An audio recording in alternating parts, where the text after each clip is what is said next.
समझते हैं why the Britishers initiated orientalist approach in India. Why orientalist approach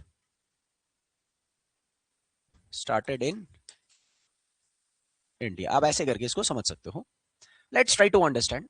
people like William Jones who were part of the Calcutta Supreme Court, they were interested in understanding Indian society, Indian culture, and what all activities related to that by knowing the past, by knowing their glory.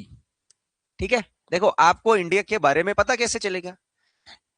हर जगह का एक इतिहास होता है, क्योंकि हमारे area के अंदर हम लोगों की जो मेंटालिटी है, सोच है, कल्चर है, वो हमारे हिस्ट्री से लिंक्ड होती है।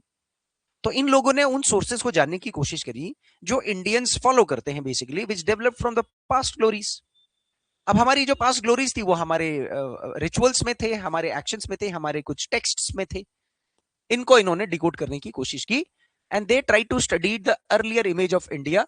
For example, they try to study the Vedas, they try to study the Mahabharata, they try to study Ramayana, they try to study Gita, they try to study Upanishads and various other text that were available. अब ये जब पढ़ेंगे तो इनको कोई जगह तो चाहिए ना ये सब पढ़ने के लिए, फिर एक्सपर्ट भी चाहिए सिखाने के लिए, क्योंकि ये तो वर्नाक्युलर लैंग्वेजेस में होंगे, वेद संस्कृत में लिखे होंगे, इनको तो संस्कृत आती नहीं है। तो क्या करेंगे? ये सीखेंगे या किसी को बोलेंगे भाई तू बस वर्बली हमें बता ना? सीखेंगे ये सीखेंगे संस्कृत को, खुद किताबें उठाएंगे।